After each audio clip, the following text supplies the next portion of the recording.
Bonjour tout le monde, le débrief de Bayern Munich Paris Saint-Germain, on y est, vous le voyez, on reprend le dispositif de format long parce qu'on va avoir beaucoup de choses à analyser sur cette rencontre. On va évidemment voir tout ce qui est heatmap, éléments statistiques sur les joueurs grâce à ce petit site que vous commencez à avoir l'habitude de connaître. J'ai également fait un gros tableau de comparaison des notes avec le journal L'équipe, avec Maxi Foot, avec Foot Mercato, avec Culture PSG, avec Canal Supporter, avec Flash Score. Donc ça va nous permettre de voir ça pour le PSG, pour le Bayern Munich. J'ai mes petites notes personnelles également qui me permettent de ne pas oublier certains points à évoquer avec vous, parce que finalement, ça a été un match assez riche en rebondissements, ça a été un match hyper intéressant, et si le PSG Bayern Munich avait été le match de tous les excès offensifs, avec un 5-4 qui restera évidemment dans l'histoire de la Ligue des Champions, bah ici, comme vous pouvez le voir, on est sur un score qui est plus modeste, un 1-1, ce qui fait qu'au final, le score cumulé est de 5-6. Ça pourrait donner l'impression de deux confrontations dingues, mais il y en a eu une un peu plus sobre que l'autre, mais pour autant, ça a été un excellent match de football, un match que j'ai trouvé tout aussi intéressant. Alors, je précise un truc d'entrée dans cette vidéo, je l'ai déjà fait ce midi pour le journal TMF, c'est ma grande règle. On ne va pas parler d'arbitrage. Alors, je vais rapidement évoquer évidemment ce qui est sur toutes les lèvres. Vincent Kompany, lui-même, l'entraîneur du Bayern Munich, n'a pas compris certaines décisions arbitrales. À l'étranger, on va décrire des décisions qui sont plutôt en la faveur du Paris Saint-Germain. Vous avez probablement votre avis sur ça. Et finalement, c'est pas en parler dans cette vidéo qui va faire bouger les choses. Moi, l'exemple que je donne toujours, c'est l'exemple de la remontada, par exemple. La remontada, désolé de commencer avec ça pour les supporters du PSG, mais désormais c'est bien lointain, il y a peut-être une deuxième Ligue des Champions qui arrive. Finalement, évidemment, il y a des scandales d'arbitrage, mais si les Parisiens s'étaient concentrés sur ça, ils auraient absolument tiré aucune leçon de cette remontada. Donc finalement, ne parler que d'arbitrage aurait été débile. Il y avait bien des problèmes à Paris dans l'équipe à l'époque, malgré tout. Pour moi, c'est un peu la même chose, et je vais juste donner un petit avis sur l'arbitrage, qui n'est pas un avis direct, parce que je veux vraiment pas rentrer dans ces débats. C'est que pour moi, Paris mérite sa qualification. Pour moi, il n'y a pas de vol. Pour moi, même si il peut y avoir des sujets d'arbitrage, ça ne change pas que je trouve que le match est payé par rapport à ce qu'il devrait être payé. Je trouve qu'un match nul à l'issue de ce match retour est plutôt logique. Il y avait un avantage de la part du Paris Saint-Germain. Je trouve donc la qualification parisienne totalement méritée. Et je dis pas que ça parce que ça m'a permis, avec le but d'Harry Kane dans le temps additionnel, de valider mon pronostic. Alors, on va commencer sur cette rencontre avec un truc que j'aime bien, c'est cette statistique de possession. Cette statistique de possession, pour moi, elle est très parlante parce que elle est déjà un peu marquée en première mi-temps, mais elle l'est évidemment encore plus en deuxième mi-temps où le Bayern Munich finit à 73% de possession. Est-ce que le PSG de Luis Enrique s'est déjà retrouvé avec des statistiques de possession en temps en sa défaveur ? J'en suis pas sûr. Honnêtement, je me suis pas tapé tous les matchs du Paris Saint-Germain a posteriori en regardant uniquement les stats de possession, mais ça en dit assez long sur cette rencontre. Et c'est un point que je m'étais noté d'aborder absolument, c'est que pour moi, c'est la preuve que Luis Enrique n'est pas un entraîneur dogmatique. Vous avez eu des caricatures dans beaucoup de médias sur Luis Enrique, comme quoi c'était un entraîneur qui se prenait pour un génie, c'était un mec qui était un vrai laborantin au Paris Saint-Germain, qui essayait plein de trucs tactiques, qui finalement essayait de réinventer la roue. Mais c'est pas ça, Luis Enrique. Quand vous regardez ce qu'a essayé Luis Enrique au cours de ses débuts au Paris Saint-Germain, ça donne quoi ? Ça donne aujourd'hui un Ousmane Dembélé qui est un numéro 9 sur le papier, mais vous voyez sa heatmap, en réalité, il a tellement dézonné que il est placé numéro 9, mais c'est pas aussi simple que ça. Il y a un Zahir Emery qui est latéral droit en remplacement d'Hakimi, mais qui s'est retrouvé avec une grande liberté offensive, qui s'est retrouvé également à être souvent au milieu de terrain. Il y a un João Neves, un Fabian Ruiz, un Vitinha qui est au milieu de terrain. On fait beaucoup de permutations, beaucoup de compensations aussi. En fait, tout ce qui a été un peu critiqué comme étant extravagant de la part de Luis Enrique, c'était les pierres qu'on donnait la cohérence tactique qu'on a eue au cours de cette rencontre. Et pourquoi je dis qu'il n'est pas dogmatique ? Tout simplement parce que Luis Enrique, c'est un adepte du jeu de position, il aime avoir la possession, c'est quelqu'un qui ne jure que par le contrôle habituellement, et pour autant, bah, quand tu te retrouves dans un match comme celui du Paris Saint-Germain où Ousmane Dembélé ouvre le score à la 3e minute, tu vas être capable de défendre. Et ce PSG, en fait, il s'est retrouvé à certains moments à être vraiment bloc bas. Et je pense qu'on peut le voir ici dans la carte des passes, hein. C'est vraiment du côté de la zone du Paris Saint-Germain. Il y a assez peu de choses du côté du Bayern Munich. Et oui, il y a des milieux de terrain bavarois qui font plutôt bien le taf, qui font une prestation intéressante. Mais cette possession, elle n'est pas subie de la part du Paris Saint-Germain. Il y avait une vraie volonté de mettre en place une défense plus compacte, une défense plus basse, et ça a bien fonctionné. Parce que quand on va passer aux notations des Parisiens, il y a des performances individuelles très intéressantes en défense, et pour moi, c'est directement lié à ça. Donc Luis Enrique est un entraîneur qui sait s'adapter aux situations.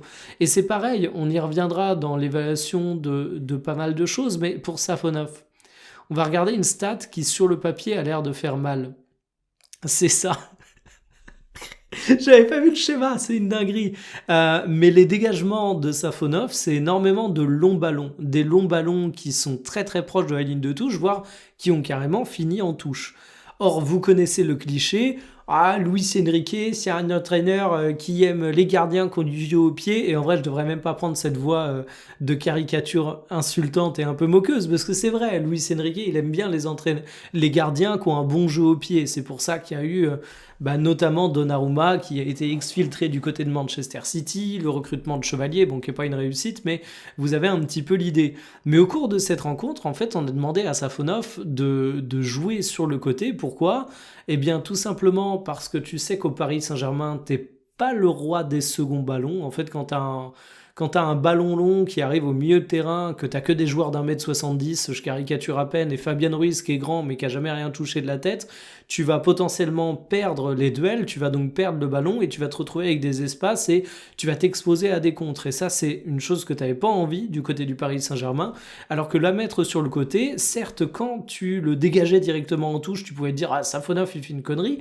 Au bout de la 15e fois, tu commences à comprendre, tu te dis que c'est voulu et tu captes tout de suite pourquoi. Parce qu'en fait, quand le Bayern se retrouve à devoir relancer en touche, tu as une des grandes forces du Paris Saint-Germain qui se met en place, c'est-à-dire que, ok, tu as des gnomes au milieu de terrain, je dis ça, je fais la taille de Marco Verratti, c'est pas une insulte envers la petite taille des milieux de terrain du Paris Saint-Germain, mais en attendant, ces milieux de terrain, ils ont une capacité à presser comme personne, et le joueur bavarois qui aurait été extrêmement dominant dans les ballons longs de Safonov pour les récupérer et pour les choper aux yeux et à la barbe de Vitinha, de Fabian Ruiz, de Joao Neves, par contre, ces mêmes milieux de terrain du Paris Saint-Germain, ils étaient hyper bons au pressing. Donc c'est encore une preuve, en plus de la possession, même si c'est lié évidemment, parce que en fait, quand tu pars du principe que ton gardien va dégager long en touche, tu te donnes quand même moins d'occasion d'avoir la possession que quand tu joues à tout prix la relance courte et la construction de la base. Ça vous prouve en fait que Luis Enrique, il a su adapter son plan. Et j'ai pas, je crois, les notes de Luis Enrique, ça concerne que les joueurs. Mais alors, dans les notes, j'en mettrais une extrêmement bonne au coach parisien. Et je vais faire la première interruption pause fraîcheur, vous m'en excuserez. Parce que franchement, j'ai trouvé l'approche du match de Luis Enrique exceptionnelle. Et ce que j'aime bien en plus, c'est que c'est une approche non seulement exceptionnelle d'un point de vue micro, c'est-à-dire que l'approche très précise de ce match est faite de très bonnes choses de la part du coach parisien, mais c'est également la récompense macro de tout ce qu'il a mis en place. Je spoil encore une fois, mais il y a Beraldo. Oui, je vous fais encore chier avec Beraldo. Je suis désolé. Il y a Beraldo qui rentre à la 76e, qui remplace Fabien Ruiz. Et d'ailleurs, c'est dommage, j'ai pas sa hitmap. Mais en fait, il rentre devant la défense, Beraldo.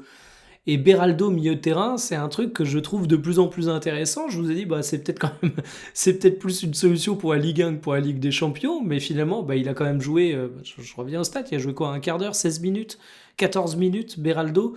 Il a quand même fait 14 minutes face au Bayern Munich, un Bayern Munich qui était peut-être pas dans la forme de sa vie, on y reviendra, mais qui est quand même une équipe redoutable, et ça a bien fonctionné. Et en fait, ça aussi, c'est Luis Enrique qui, tranquillement, essaye des trucs qui, en plus, pour Beraldo, ont fonctionné relativement rapidement, hein, et qui désormais en récoltent les fruits. C'est vraiment incroyable. C'est Luis Enrique. À chaque fois qu'il est critiqué, tu peux quasiment être sûr que si tu te dis « Ah, là, il fait un choix à la con », alors moi, je voyais pas ça comme un choix à la con pour Beraldo, mais beaucoup ont vu ça comme un choix à la con. Si vous dites un jour, Luis Enrique, il fait un choix que je comprends pas, ça a l'air d'être un choix à la con, dites-vous qu'il y a de grandes chances que vous repensiez à ce même choix dans 2 ou 3 mois, et que vous disiez: «Ah ouais, mais en fait, c'est pour ça, il est pas bête. Il est peut-être pas entraîneur du Paris Saint-Germain pour rien». Et certains vont dire que je force en saluant le travail de Luis Enrique de façon excessive, mais à un moment, j'aime pas ça, tu vois? Ça, c'est le réflexe de Twitter, on va dire: «Ouais, arrête de sucer» et cetera, dès qu'on fait un compliment. Mais non! Il y a un moment, je critique avec une extrême sévérité les entraîneurs que je ne trouve pas au niveau. On va défoncer les prestations des joueurs lorsqu'ils font des hors-sujets. Et là, vous inquiétez pas, les gens, ils oseront être clairs, ils oseront forcer. Quand il s'agit d'être méchant, tout le monde a sa bouche bien ouverte. Et pour autant, j'ai l'impression qu'il y a une sorte de timidité parfois à saluer la prestation d'entraîneurs ou de joueurs. Bon, ben là, Luis Enrique, il faut juste le dire, c'est le GOAT. Enfin, vous me demandez aujourd'hui quel entraîneur je rêve de voir sur le banc de mon club. Alors déjà, je vous dis que mon club, c'est le FC Nantes, donc franchement, si j'aime bien un entraîneur, je ne souhaite pas de débarquer chez nous. Mais admettons, admettons, je vous dis Luis Enrique.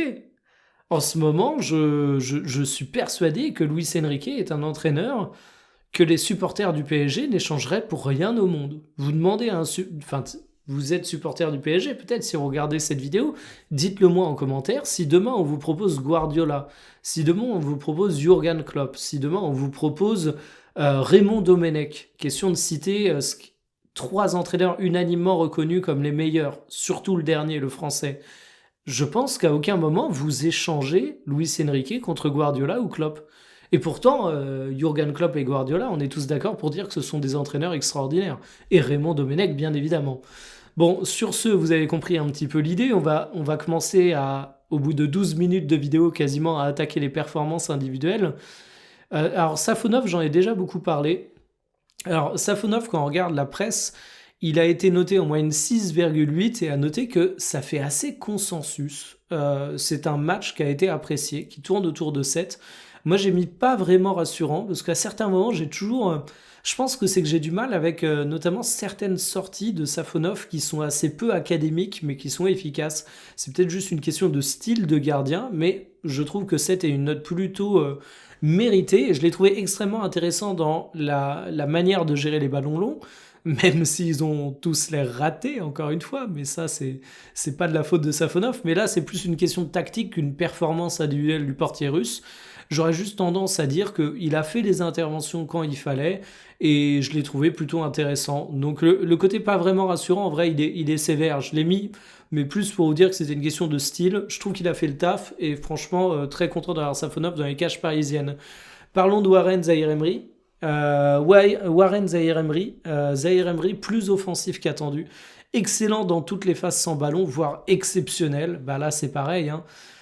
Il prend une note SofaScore en mousse, mais pourtant c'est peut-être qu'il a souffert un petit peu au duel sur le papier quand on regarde les duels, ouais, 12 duels, 5 remportés, les duels théoriques on va dire, mais la réalité si vous avez vu le match, c'est que Zaïre Emery, il a été extrêmement solide. Zaïre Emery, il a fait un taf de compensation. Zaïre Emery, il a été capable d'être à la fois bon quand il s'agissait de mettre un petit peu la pression à l'adversaire et oser être un petit peu plus haut, mais aussi agir comme un véritable défenseur. Et en fait, est-ce qu'on peut se poser 2 secondes pour regarder la saison de Warren Zaïre Emery ?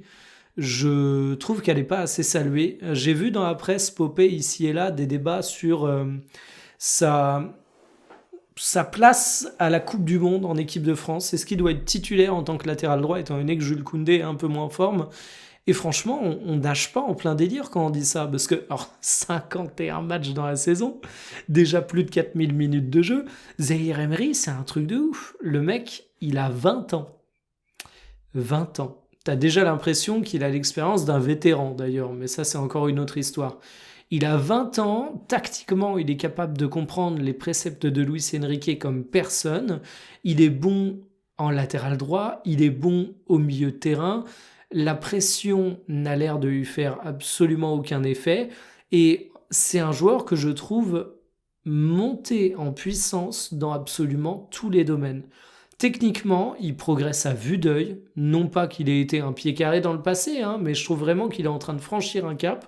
Défensivement, son passage en tant que latéral droit, même si encore une fois latéral droit au Paris Saint-Germain, c'est pas exactement comme latéral droit dans une équipe avec une animation plus classique.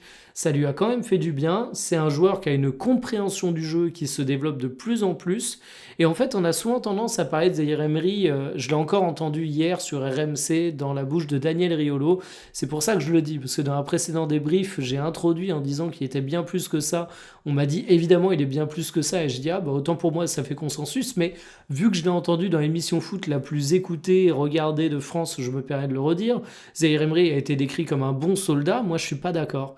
Alors évidemment je suis d'accord dans le côté amélioratif que ça porte, parce que ça veut dire que Zaïre Emery il va pas râler quand tu changes de poste et qu'il est capable d'être un joueur travailleur aussi dans bien des rôles. Mais en fait Zaïre Emery c'est c'est un soldat, c'est un poète, c'est un peintre, c'est un artiste.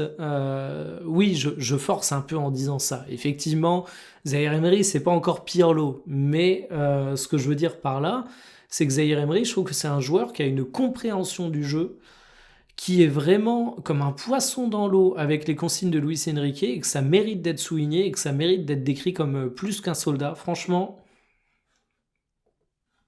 regardez-moi ces notes, 8, 8, 7,5, 9, 8, 7. Et je vais le dire de manière générale, mais les notes de culture PSG, j'ai un immense respect pour eux. Je trouve que ce sont les meilleurs quand il s'agit de parler du Paris Saint-Germain. Claude m'a mis un attention fan dans la construction du tableau qui agrégeait toutes les notes. Moi, je dis pas attention fan parce que je trouve que c'est un média qui a beau être spécialisé sur le Paris Saint-Germain. Ils sont toujours très justes, y compris quand ils parlent des équipes qui affrontent Paris. Mais le 8 est amplement mérité. Zaïre Emery, match de fou. Match de fou, j'ose le dire, parce qu'il est déplacé. C'est pas un mec qui joue à son poste. Même si on peut légitimement se demander si aujourd'hui Zaïre Emery n'est pas un des meilleurs latéraux droits du marché, alors qu'il n'est pas latéral droit. Donc je vais peut-être finalement arrêter de dire qu'il joue pas à son poste. Mais voilà, immense admiration pour le jeune. Marquinhos. Alors Marquinhos, sur mon débrief du précédent match, on me dit ouais, mais il a pris un jaune, c'est aussi pour ça qu'il s'est fait balader par Luis Diaz. Bon, alors des fois je me fais corriger en commentaire à très juste titre, parce que comme tout le monde, je peux faire des erreurs d'analyse, et aussi sans parler d'erreurs d'analyse, je peux avoir une analyse avec laquelle je suis totalement raccord, mais où parfois vous n'êtes pas d'accord. Mais parfois je fais des erreurs d'analyse, mais pour Marquinhos, j'acceptais pas ce contre-argument en fait. Quand tu prends un jaune au début d'une rencontre, évidemment tu es handicapé par la suite, mais c'est à toi de pas prendre ce jaune au début de la rencontre. Enfin, c'est comme si on reprochait pas à un joueur de se prendre un carton rouge. Et là, Marquinhos s'est retrouvé bien plus malin, parce qu'il finit avec un jaune, mais justement, il finit. Il prend à la 86e. Et je trouve qu'il a excellemment bien géré son agressivité au cours de la rencontre. Il a très bien géré Luis Diaz. Je vous le mets clairement plus à l'aise. Se prend un jaune en fin de match, ça change tout. Non, franchement, il a été un peu plus assisté également. Mais autant j'avais été extrêmement sévère avec Marquinhos au cours du match aller, autant pour ce match retour, je trouve que le Brésilien est au niveau, mais il n'est pas au niveau d'un homme, le seul, l'unique, le patron, le mur équatorien, Pacho. Pacho, hein, de toute façon, regardez les notes. 8, 8, 8, 8, 8, 9. Merci, au revoir.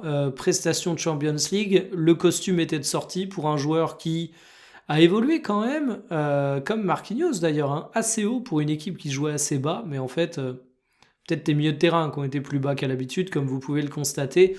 Pacho, c'est simple, j'ai pas de femme, j'ai pas d'enfants, mais le jour où j'ai une femme et des enfants, je leur donne toute protection, je les donne à Pacho pour la protection, quoi. Enfin, j'ai confiance, mais ma femme et mon enfant que je n'ai pas seraient plus en sécurité dans un immeuble en feu avec Pacho pour les protéger que dans un endroit parfaitement calme. Franchement, Pacho est exceptionnellement rassurant. Et en fait, là où j'ai une immense admiration pour Pacho, c'est que c'est un joueur qui a une capacité à allier deux choses qui parfois sont antinomiques chez les défenseurs centraux. Il a 21 ans. C'est un calme, une sérénité, certains diraient une concentration. C'est un joueur qui vraiment est dans son match, mais en même temps une agressivité. Et en fait, vous savez comment ça se passe avec les défenseurs centraux, surtout les défenseurs jaunes. Les défenseurs jeunes, parce que Pacho reste un jeune défenseur. Il a l'avenir devant lui. Et Pacho, il a encore 10 ans au plus haut niveau à faire, avant qu'on se demande s'il devient vieux. C'est que chez les défenseurs jeunes qui sont agressifs, il y a parfois un excès d'engagement, un carton un peu bête, une proportion à sortir du match, parfois à être un petit peu trop fougueux. Et à contrario, chez les défenseurs qui ont une concentration hors norme, parfois il y a un excès de prudence. Le fait de pas forcément salir le short, comme on disait à une époque avec Raphaël Varane, le fait d'être dans la lecture, de pas forcément aller au duel. Certains disaient ça, par exemple pour Van Dijk, à tort ou à raison, ça dépend. Mais je trouve que Pacho, en fait, il arrive à faire les deux. C'est que c'est un mec qui est constant dans sa lecture du match, qui est très concentré et qui a une bonne agressivité. Et en plus, si on regarde sa carte des passes, qui a été plutôt bon dans la relance, il a raté quelques éléments plus risqués, mais franchement, j'ai trouvé plutôt fiable. Donc non, un match de patron de la part de Pacho, je dis félicitations. Nuno Mendes, alors... Nuno Mendes, j'ai mis bien plus convaincant qu'à l'aller. Je sais que certains d'entre vous m'avaient trouvé sévère à l'aller. Là, pour le coup, je ne serais pas sévère, d'autant plus qu'il prend un jaune tôt, mais il s'en sort bien. Alors j'aimais bien aidé par les milieux de terrain, parce qu'effectivement, les milieux du PSG ont eu pour consigne de l'aider et ça lui a fait du bien. Il y a également eu la stratégie de dégagement qui fait que tu t'es pas retrouvé avec Olysée seul face à Nuno Mendes. Mais il faut quand même saluer la prestation du Portugais en elle-même, parce que je l'ai trouvé bon lors de ses interventions défensives. Je l'ai trouvé bon dans sa manière de suivre Michael Olysée alors qu'il se prend le vis-à-vis le pire possible. Pouce en l'air pour mon Nuno Mendes, joueur exceptionnel, et ça fait plaisir de le voir à ce niveau-là. Vitinha, alors pas le même rôle vu l'équilibre de la possession, mais bon dans son rôle défensif. Effectivement, je sais pas quelle est l'image que vous avez de Vitinha, mais pour moi Vitinha c'est un joueur qui finit à 100 ballons touchés. Or ici il en touche 45. Alors ça c'est pareil. Je vous parlais de la possession du Paris Saint-Germain. J'aimerais bien savoir combien de matchs Vitinha va disputer en jouant 90 minutes et en touchant moins de 50 ballons au Paris Saint-Germain. À mon avis, ça se compte sur les doigts d'une main. Mais malgré tout, alors forcément, Vitinha n'a pas eu l'influence habituelle, mais je l'ai trouvé bon dans les tâches défensives. Donc franchement, pas grand-chose à signaler là-dessus. Joao Neves, très bon match d'harceleur avec sa qualité sur le reste.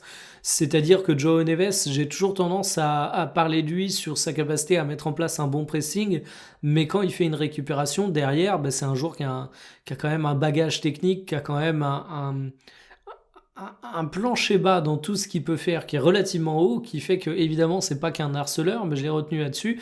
Et puis, il y a un match qui m'intéresse particulièrement, c'est celui de ce bon vieux Lara Fabian Ruiz.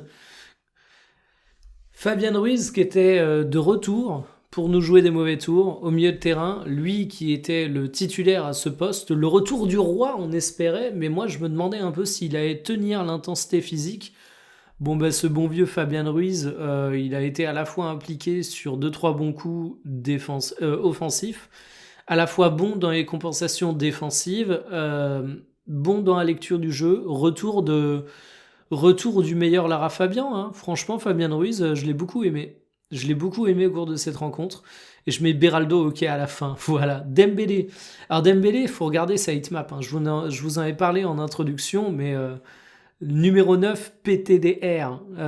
Évidemment, hein. On a eu Doué en première mi-temps, on y reviendra, qui était axial aussi. Mais Dembélé a énormément dézonné. Dembélé a eu son éclair de génie au départ. Dembélé a été ensuite un peu moins en vue offensivement à mon goût. Mais j'ai même pas envie de critiquer le match de Dembélé. En fait, si je dis qu'il a été moins en vue, c'est peut-être par comparaison avec Vara, vous allez comprendre. Mais c'est un joueur qui a marqué son but, c'est ce qu'on lui demande, et qui derrière s'est donné comme un chien sur le terrain. Mais je dis ça avec un respect énorme.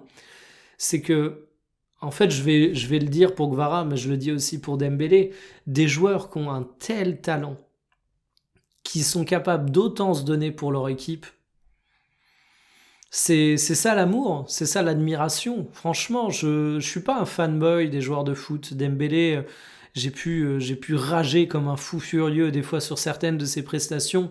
Mais quand tu vois des mecs autant se donner sur le terrain sans ballon, autant faire les tâches défensives, alors que on sait qu'ils pourraient être un peu dans une attitude en mode je reste un peu haut, je vais toujours, pas forcément par flemme, parce qu'on a trop tendance à décrire ça comme flemme, mais en fait un attaquant qui fait pas forcément toujours les efforts défensifs, c'est pas qu'un gros flemmard. Des fois, c'est juste qu'il veut rester dans une position dangereuse pour pouvoir profiter d'une transition rapide au cas où son équipe fait une récupération. Parce que tu sais que si tu vas au charbon, tu seras peut-être pas le mieux placé et du coup, bah, ce que tu vas perdre en placement, ça fait peut-être un but en moins.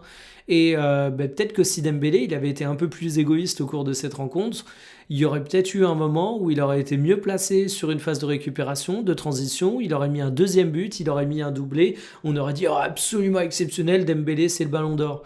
Ouais, mais dans le même temps, peut-être qu'il y aurait eu des actions défensives où Dembélé aurait moins aidé, où le Paris Saint-Germain se serait pris 2 buts de plus et se serait retrouvé éliminé. Vous voyez ce que je veux dire? En fait, un joueur offensif comme Dembélé qui défend autant, il, euh, il sacrifie des occasions offensives. Il faut se rendre compte de ça et donc il faut le saluer. Donc chapeau monsieur. Il prend de toute façon des notes plutôt bonnes. C'est pas l'offensif le plus en vue, mais franchement respect. Et Doué a mis du temps et un repositionnement pour faire parler son foot. C'est globalement ce que je dirais. C'est l'offensif qui a des notes assez mitigées, toute proportion gardée. Il a du 6 et du 7 du côté du Paris Saint-Germain. J'ai trouvé son match intéressant, mais peut-être un peu moins intéressant en première période. Ça reste un joueur qui bah, va te faire des passes plutôt bien senties. Les pertes de balles vont être plutôt quand il va tenter du dribble, des percées qui sont pertinentes. Toujours une capacité à faire mal. Chapeau et passons au GOAT, à Kvaratskhelia. Si vous avez eu le bon goût de regarder ma vidéo d'avant-match, j'avais une interrogation, c'est jusqu'à quand Kvaratskhelia va pouvoir se maintenir à ce niveau? Parce que le Paris Saint-Germain en a besoin. Donc en fait, même s'il a un niveau hors norme, il faut qu'il reste à ce niveau hors norme. Mais est-ce qu'on peut légitimement attendre de Kvaratskhelia de continuer à ce niveau-là? Pour moi, non. On ne peut pas légitimement l'attendre. Et malgré tout, même si on ne peut pas légitimement l'attendre, eh bien il le fait. Qu'est-ce que vous voulez que je vous dise? Il n'a pas marqué, mais on s'en bat les steaks. Il fait une passe décisive. Il est hyper dangereux au cours de la rencontre. Vous voyez que c'est un joueur qui joue quand même assez haut et qui a quand même touché beaucoup de ballons. Hein. D'ailleurs, truc assez drôle, voilà. Il touche plus de ballons que Vitinha. Il faut quand même se rendre compte de la dinguerie. Et regardez-moi ça, ses dribbles dans des zones dangereuses, ses courses progressives, ses passes bien senties. Enfin voilà, Kvaratskhelia, c'est aujourd'hui... J'ai peur de ce que je vais dire. Je vais pas aller au bout de mon raisonnement parce que je vais me faire assassiner. Mais aujourd'hui, vous me demandez qui je mets à la place de Kvaratskhelia dans ce Paris Saint-Germain. J'ai juste envie de vous répondre, ben personne en fait. Personne. Peut-être pas parce que Kvaratskhelia est le meilleur joueur du monde. Va peut-être pas se lancer dans ces débats de merde, mais tout simplement parce que Kvaratskhelia, il a dit un truc après le match, c'est que, je sais plus si c'était après celui-là ou le précédent. Désolé d'avance si je me mélange les pinceaux, mais de toute façon, il aurait pu le dire il y a un an, ça aurait rien changé. C'est que dans ce Paris Saint-Germain, si tu cours pas, t'es pas titulaire, t'es sur le banc. Et Kvaratskhelia, il court. Et je vais redire tout ce que j'ai dit pour Ousmane Dembélé, c'est qu'en fait, Kvaratskhelia, non seulement c'est un ailier qui se procure 1000 occasions de danger au cours des rencontres, mais il pourrait s'en procurer encore plus en n'étant pas aussi travailleur, sauf que l'équipe serait moins forte s'il n'était pas aussi travailleur, et puis en plus, il y a un truc qu'il faut souligner quand même, c'est que ce PSG, il est travailleur, mais il n'est pas à bout de souffle. Il y a un niveau physique qui est assez impressionnant. Donc voilà pour les notes des Parisiens. Kvaratskhelia est le joueur qui est le deuxième mieux noté derrière Pacho, qui, comme c'est indiqué ici, a bel et bien eu le prix d'homme du match. Un prix d'homme du match qui généralement est plutôt bidon du côté de l'UEFA, où on a eu des aberrations absolument apocalyptiques, mais qui pour le coup me semble pas voler pour Manuel Neuer. C'est que j'ai vu en même temps que sur SofaScore, c'est lui qui avait les meilleures notes, mais bon, partant du principe que Zaïre Emery est le joueur qui est le moins bien noté de la rencontre, on va dire les notes SofaScore, on les met à la poubelle, hein, on va s'accorder là-dessus. Oui, Pacho qui a le prix d'homme du match, c'est pas un truc qui me choque particulièrement. Pour moi, ça se joue entre lui et Kvara. Passons au Bavarois. Et là, question à 1 milliard d'euros, mesdames et messieurs. Pourquoi 1 milliard? J'en sais rien. J'ai l'habitude de dire 1 million, mais finalement, ne serait-ce que la prime de qualification UEFA à la finale de la Ligue des Champions, sans même parler de tout ce que ça entraîne à côté, c'est plus d'1 million. Donc c'est pas une question à 1 million d'euros. Est-ce que vous avez trouvé le Bayern de Munich décevant? Alors moi, on m'a dit que oui. Et c'est peut-être pas le plus grand Bayern qu'on ait vu, mais je peux pas m'empêcher de me dire que ce Bayern, il a été aussi moins bon parce que il a joué face à un Paris Saint-Germain qui était incroyable au pressing, qui était bloc bas extrêmement efficace et qui a eu des individualités qui étaient toutes au rendez-vous.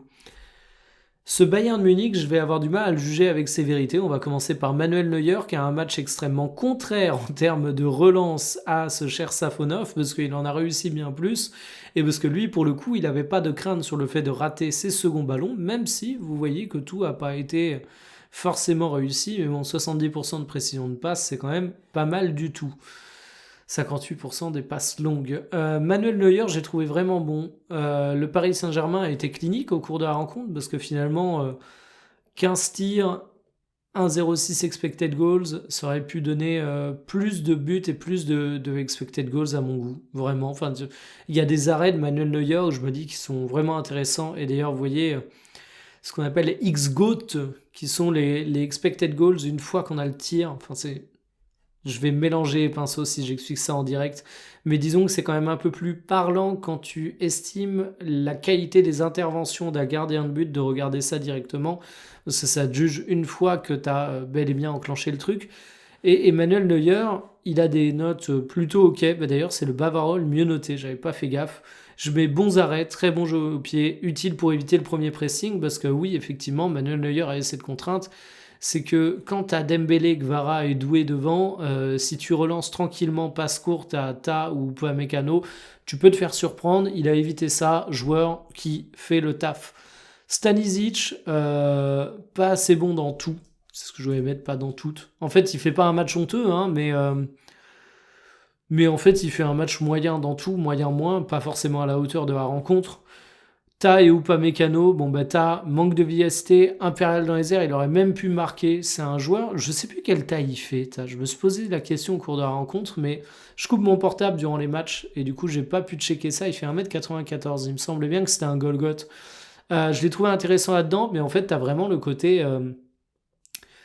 les mecs du Paris Saint-Germain, ils sont intenables en fait. Je pense que c'est le terme, et il n'a pas réussi à les tenir. Upamecano, match inégal. Inspiré, mais quelques erreurs, a eu du mal à contenir les Parisiens. Donc là-dessus, j'ai pas grand-chose à dire. Et Leimer, agressif, gros volume, mais a souffert de Gvara. Ok, on va parler des deux joueurs qui m'intéressent le plus côté bavarois, c'est Kimmich et Pavlovic. Kimmich qui pour le coup, lui, a bien symbolisé la possession de son équipe, comme vous pouvez le voir. Il a touché, mesdames et messieurs, préparez-vous, 88 ballons, quasiment 2 fois plus que Vitinha. Beaucoup de passes, mais est-ce qu'il a été tranchant? Non, en fait. Il n'a pas été tranchant. Kimmich a eu un petit peu de mal à faire les différences. Je trouve qu'il fait un bon match quand même, et je vais même dire que je trouve les notes un petit peu sévères. Il se prend du 4, du 6, du 4, du 7. Moi, Kimmich, je lui mettrais volontiers un bon petit 5-6, pas un 4. Et en fait, ça fait typiquement partie du genre de joueur où je me dis, si le Bayern Munich l'avait emporté, et on sait que parfois un match ça joue à pas grand chose pour que tu l'emportes, il aurait eu une meilleure note même s'il avait fait exactement le même match. Mais il aurait suffi que, j'en sais rien, un joueur cadre un tir qu'il n'a pas cadré, que ça fasse but. Et si le tir vient d'un attaquant, ça aurait rien changé, encore une fois, sur l'appréciation de Kimmich. Hein. Admettons Luis Diaz, à un moment, il cadre pas, il aurait cadré, il aurait marqué. Kimmich aurait fait exactement le même match. Croyez-moi, il y aurait eu des meilleures notes pour Kimmich. C'est la notation résultatiste. Et j'ai envie de dire un peu la même chose sur Pavlovic. J'ai mis pressé mais pas trop perturbé, un match qui peut être salué mais sans génie. Voilà, c'était question de doser un peu, parce qu'en fait j'ai envie d'être très très riche en compliments pour Pavlovic, qui est également un jeune, qui a 22 ans. Je parlais un peu de Zahir Emery, qui incarne l'avenir du Paris Saint-Germain, même si au Paris Saint-Germain tous les milieux sont jeunes, donc on peut dire ça sur bien des joueurs. Mais Pavlovic, je trouve qu'il se montre à la hauteur d'une grande rencontre de Ligue des Champions. Je trouve qu'il a vraiment mouillé le maillot, je trouve qu'il a vraiment fait les efforts, je trouve qu'il a été plutôt intéressant dans son positionnement, un petit peu excentré, avec des passes où il a beaucoup tenté de choses. C'est pas un joueur qui s'est caché au cours de la rencontre, alors il n'a pas forcément réussi à faire autant de différence que ce qu'on pouvait espérer, mais il en ressort avec une prestation que j'ai envie d'applaudir, voilà, et Pavlovic, il prend du 5, il prend du 5, il prend du 3,5, il prend du 6. Moi, je suis désolé, 3,5 pour Pavlovic, je trouve ça extrêmement sévère. Extrêmement sévère. Mettez-lui moins un 5-6, pour moi, c'est largement plus mérité. Moussiala, je suis partagé. Je mets de l'envie, des tentatives, mais pas encore au top. Est-ce que c'est qu'il manque d'automatisme? Est-ce que c'est qu'il manque de forme? Est-ce que je lui cherche des excuses parce que j'aime bien ce joueur et que c'est juste qu'il a fait un match en dessous des attentes?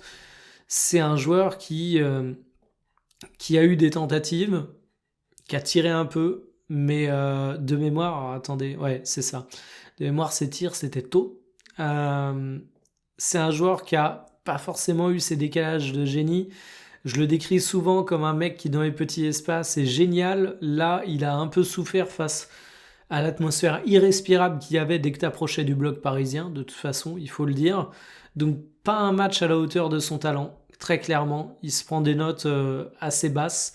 Michael Olysée, bah, c'est pareil, j'ai du mal à être sévère avec lui. Alors me dites pas t'es gentil avec Olysée parce qu'il est français. Je viens de vous dire à peu près la même chose sur Kimmich et Pavlovic que ce que je vais dire sur Olysée, et à ma connaissance Pavlovic et Kimmich n'ont pas encore de passeport français. Olysée fait un match qui aurait été plus salué en cas de victoire du PSG, et surtout en fait Olysée il a eu tout contre lui. Il a eu les renforts du milieu de terrain. Il a eu Nuno Mendes qui était plus en forme et qui a prouvé qu'il était capable de tenir des ailiers absolument exceptionnels. Donc il avait un sacré client en face. Il a eu une stratégie de dégagement sur mesure fait pour le neutraliser un petit peu.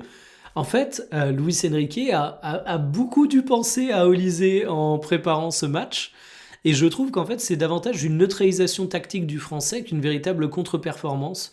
Ah, tu vois qu'il a quand même beaucoup tenté, hein, tu vois qu'il a beaucoup fait de courses, mais, euh, mais il n'a pas réussi à faire autant de différence qu'à l'aller. Mais pour moi, c'est simplement la réussite de Luis Enrique et le match individuel de Nuno Mendes qui est bon. Mais est-ce que Olysée fait un mauvais match? Non. J'ai eu plein de personnes.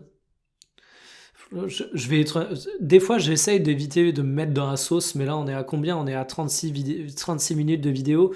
C'est pas des gens de manière générale que j'ai vu. C'est des supporters du Barça complètement lobotomisés qui pensent qu'aux comparaisons avec Yamal, qu'on fait des comparaisons en mode ah, vous voyez, quand il y a des difficultés collectives, Olysée, il disparaît. C'est là qu'on voit un petit peu le génie de la mine Yamal. Vous me broyez les cojones à faire des comparaisons entre les joueurs.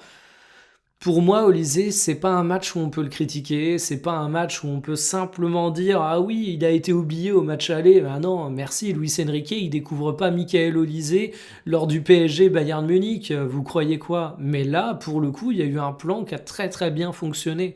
Et en fait, je trouve même que ce match, qui est paradoxalement un match moins bon d'Olysée, où il se prend des notes très moyennes, où il n'est pas remarquable en fait. Vous me demandez les joueurs remarquables de cette rencontre, je vous cite à aucun moment Olysée, je vous cite tout le PSG avant lui, et même du côté du Bayern, je vais vous citer peut-être les milieux de terrain avant, je vais vous citer Manuel Neuer avant. Bref, c'est pas un match remarquable d'Olysée, mais paradoxalement, c'est un match aussi qui te montre la stature que prend Michael Olysée, parce que tu as un plan de défense sur Olysée qui a été fait comme si c'était Lionel Messi ou Cristiano Ronaldo. Luis Enrique a vraiment bossé pour le neutraliser. Et je trouve que ça met un marqueur aussi sur ce qui est en train de devenir, enfin ce qui est déjà devenu Michael Olysée. Voilà, passons à Luis Diaz. Bon, la fête est finie, la petite ref musicale, mais Luis Diaz a fait un match où lui aussi il a un petit peu plus souffert de la cohérence tactique du Paris Saint-Germain, hein. D'ailleurs, je sais pas pourquoi ils nous ont foutu Fabien Ruiz ici, mais bref. Où en fait, tac, tac, tac, voilà. Pour moi, ça, c'est ce que devait se taper Luis Diaz. C'est ce que devait se taper Luis Diaz, parce qu'on a des joueurs qui ont très bien fonctionné. Neves, Marquinhos, Zaïre Emery, qui ont très très bien fonctionné ensemble, qui ont très bien réussi à bloquer un petit peu toutes ces possibilités. C'est un joueur qui lui aussi a été un peu bien encadré par le dispositif du Paris Saint-Germain, et c'est pour ça que je voulais vraiment commencer la vidéo avec un long passage sur Luis Enrique, parce qu'à mon goût, il y a beaucoup de réussites qui viennent de lui. Et Harry Kane, zone de danger, peut atteindre du ballon, mais sans intérêt à un but. Voilà. Parce que Louis... compliqué, hein, cet après-midi. Le Prince Harry a touché beaucoup de ballons, 49. Je me marre tout seul, hein, mais me dire qu'on a un match du Paris Saint-Germain où Vitinha touche moins de ballons que le numéro 9 adverse, Ça en dit long sur à quel point ce match était exceptionnel. Et aussi sur le fait qu'Harry Kane n'est pas un numéro 9 basique, hein. Il dézone beaucoup, il fait le jeu, bref. Je ne vais pas vous refaire toute ma propagande Harry Kane, mais c'est un match où il a souffert en fait, où vous voyez sa hitmap, c'est assez parlant, il a été assez peu trouvé dans les zones de danger, il a eu assez peu d'occasions de tir où il pouvait vraiment faire la différence. C'est pas un match où je vais allumer Harry Kane, c'est pas un match où il a fait l'exploit individuel du siècle.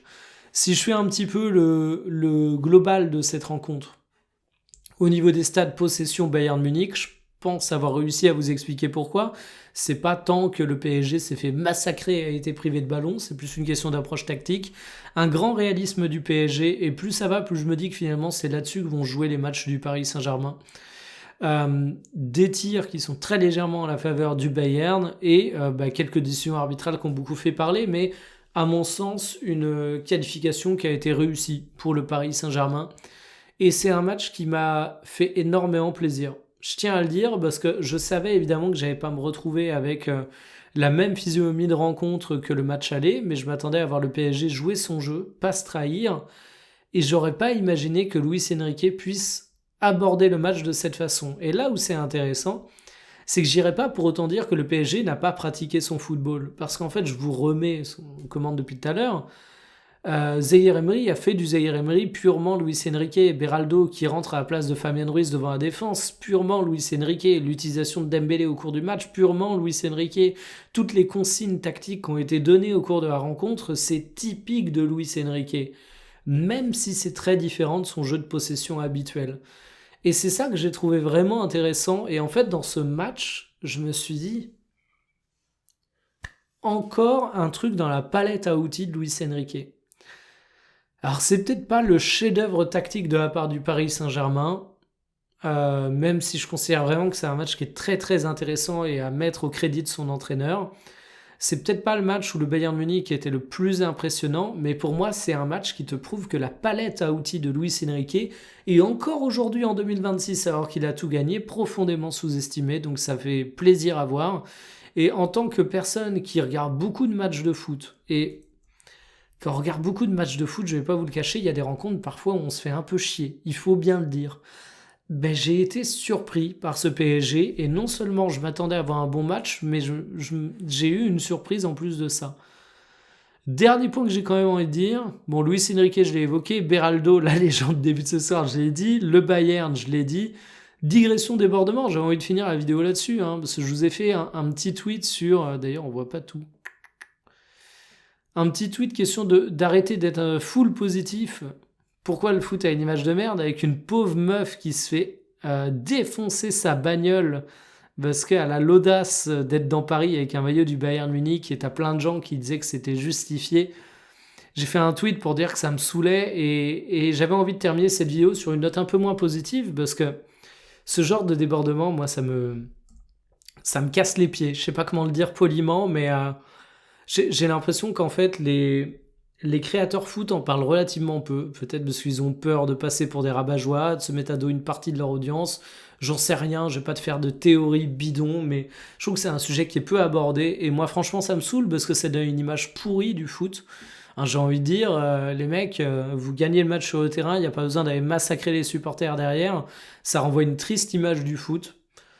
Et deuxième truc qui me rend le plus triste, c'est qu'en fait, à chaque fois que je fais ces tweets, j'ai pas envie, enfin, j'ai envie de les faire, j'estime que c'est nécessaire, mais j'en fais pas autant que ce que je pourrais faire parce que je sais derrière quel genre de commentaires absolument dégueulasses, plein d'amalgames je vais avoir. Vous devinez évidemment lesquels, j'ai pas besoin de vous les décrire, mais ça m'a vraiment ennuyé. Et c'est un truc que j'ai envie de dire pour terminer cette vidéo, c'est que ce match m'a apporté du bonheur, un bonheur vous imaginez pas, un pur divertissement, c'était un vrai bonbon pour les amateurs de foot.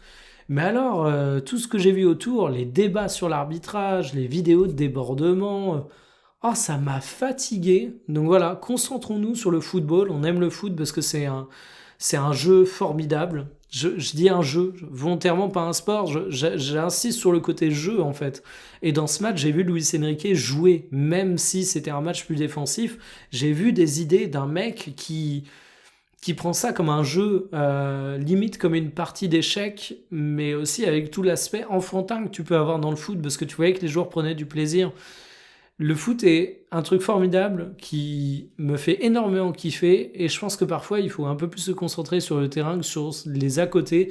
C'est paradoxal pour une vidéo où je termine en parlant des à côté, mais voilà, j'avais envie de faire ces petites conclusions, digressions. Ces longs formats, ils sont là pour ça aussi. Je me suis dit que ça pouvait être l'occasion. En tout cas, grande rencontre du Paris Saint-Germain, qualification en finale amplement méritée, très grand Bayern Munich de manière générale, une équipe qui a beaucoup de jeunesse, qui a beaucoup de talent, qui va être un des grands favoris de la Ligue des Champions pour encore pas mal de saisons si vous voulez mon avis. On aura amplement le temps de reparler de la finale entre ce PSG et Arsenal qui va être un adversaire redoutable. Je vous souhaite une bonne soirée, kiffez bien, je vous donne rendez-vous demain, salut.